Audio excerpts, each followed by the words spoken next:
Hello, folks. I am Alan for today's news. I will be reading and speaking about world news, interesting news, news to keep you entertained, and news to keep you informed. What I got for you first here is from Fox News. Invasive cell phone surveillance monitors calls and text messages. According to findings published by Homeland Security Inspector General, the Secret Service and ICE Homeland Security Investigation Unit repeatedly failed to obtain the correct legal paperwork when carrying out an invasive cell phone surveillance. The agency did not obtain proper search warrants before invading numerous people's private phone calls.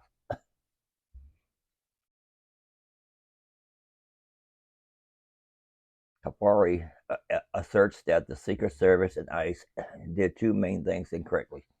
The first issue was that the two departments are accused of failing to obtain required search warrants for the parties to whom they were listening and claim that all parties provided consent to them to listen in. The second issue was the way that the Secret Service used cell site simulators, or stingrays as they call them, to support requests from local law enforcement agencies. There have been numerous cases reported where the departments were unable to provide any evidence of ever applying for search warrants, call free for emergency court orders. Cell site simulators, or stingrays, are electronic surveillance devices that are used by law enforcement officers to locate or identify potential criminal suspects by imitating cell towers and tricking nearby cell phones to connect to them. This allows the police to track a person's real-time location. Although this method can be super helpful to law enforcement, its use of it is controversial. The problem with stingrays is that not only will they track the person whose phone law enforcement is tapping into, they also track every other device within their range, even those who are not involved in any kind of crime.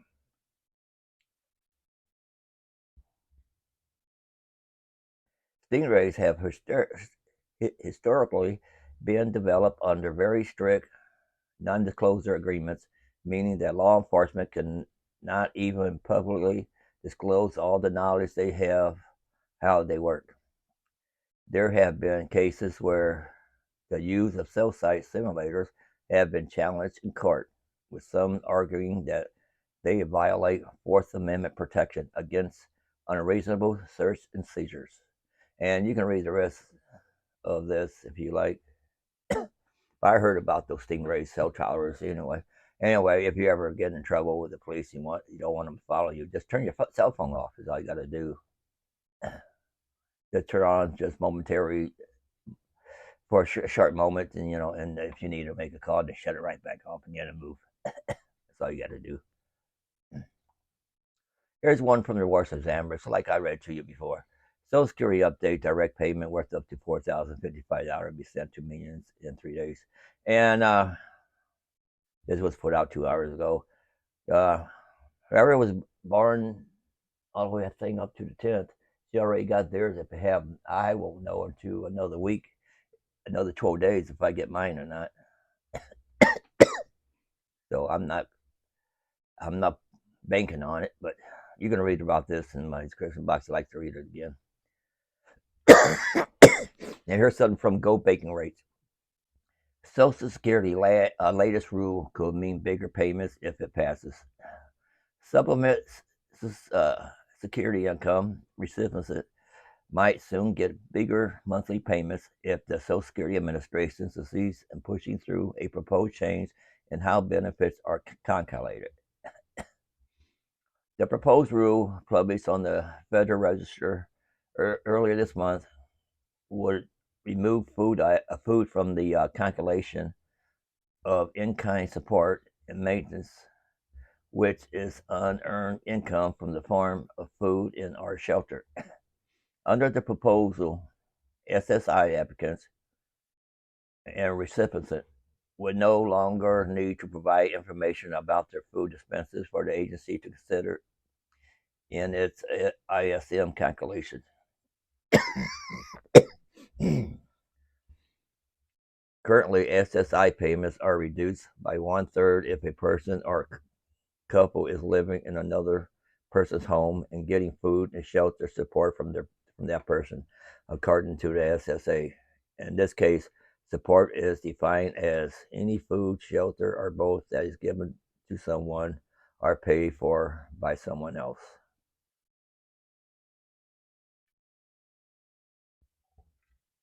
And you can read the rest of this if you like. Everything will be in my description box. This is from Fox Business. Direct deposits not showing up in some Wells Fargo customer account. Here's why. Wells Fargo announced on Friday that a technical issue was causing some customers to not receive direct deposit payment. If you see incorrect balance or missing transaction, it may be due to a technical issue, and we apologize, Wells Fargo posted on Twitter Friday in response to a user who wrote, "Give me my money back." Your accounts continue to be secure, and we're working quickly on a resolution, the bank added. We've been actively working to resolve the issue impacting customers who cannot see direct deposit transactions in their accounts.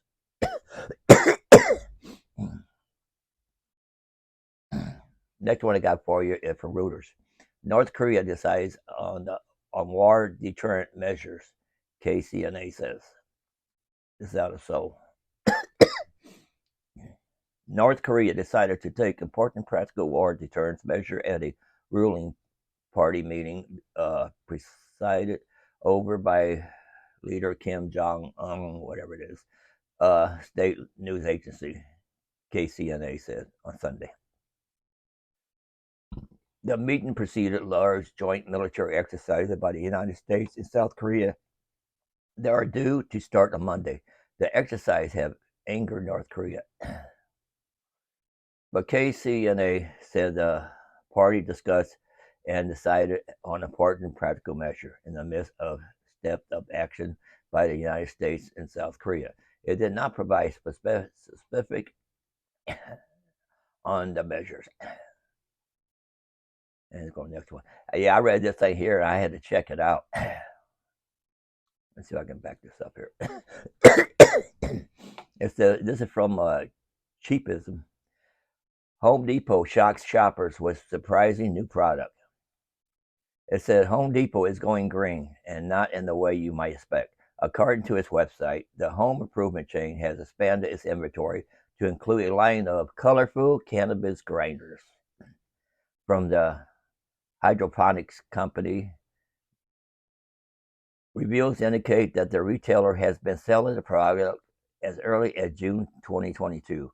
Shopper can find the weed paraphernalia marketed as spice grinders and pollen scrapers hidden under the garlic presses category.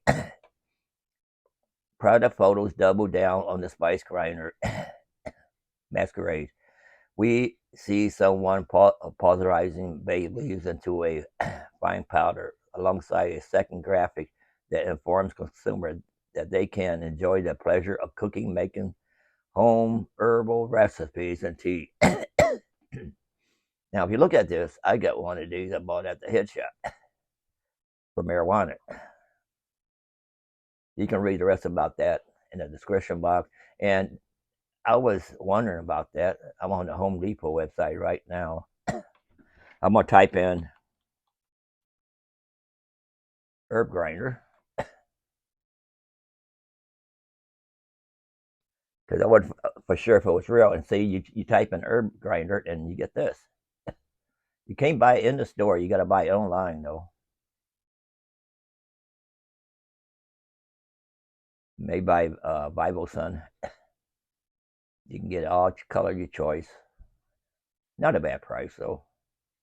Here's one for $11.67.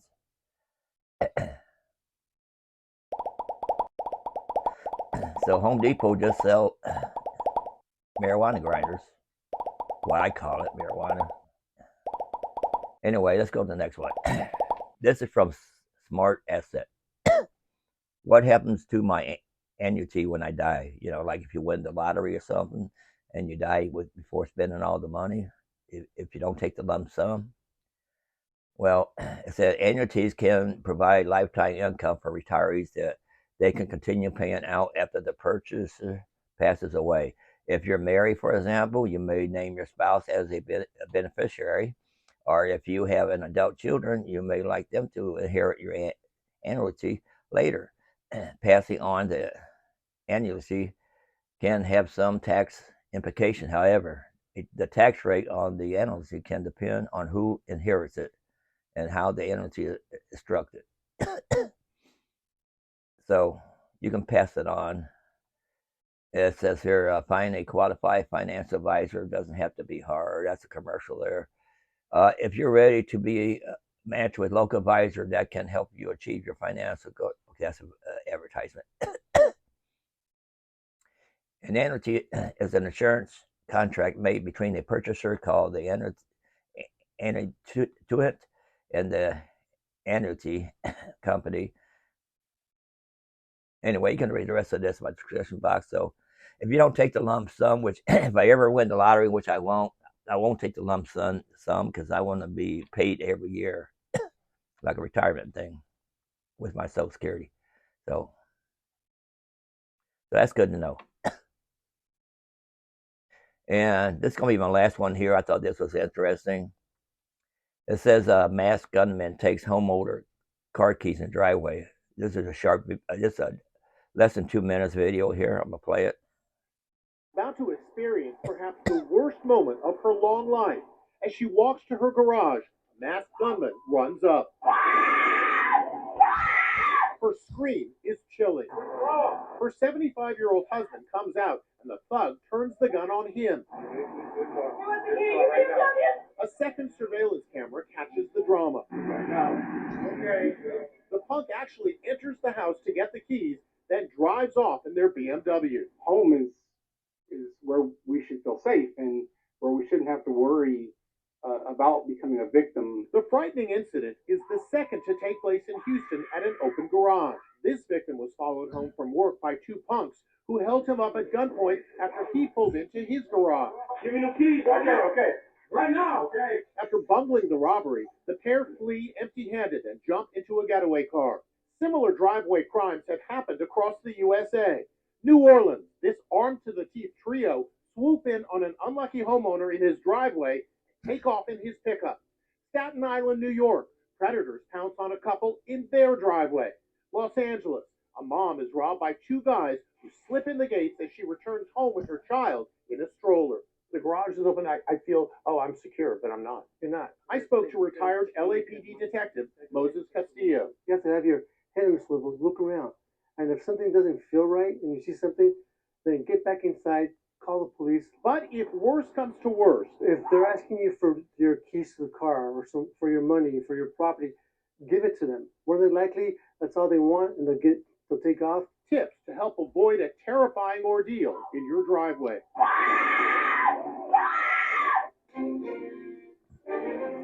This is why I think all law-abiding citizens should be able to carry a gun, to protect themselves. They let crooks have guns. Crooks, all the crooks got guns. So we need to protect ourselves. And I live in a quiet neighborhood. Not much going on around here. And I do have security cameras up. And and my camera costs some people trying to check everybody's car door, see if they can get inside their vehicles. And it doesn't matter where you live. An eagle-eyed store employee catches a woman. And it doesn't matter where you live. It can happen anywhere. I always back in the driveway. That way you can look toward the street, look around before you get out, see if anything don't look right before you get out. And also backing in the driveway is safer than pulling in, because when you back out in the street, you're backing out into a traffic. You don't know who's coming flying down the road. So Back in your driveway is a good idea to me. I've done it for years. And that's all I got for you today. Like, subscribe, comment, come back once in a while, and I'll try to have more interesting news for you, world news. And thanks for watching. Later.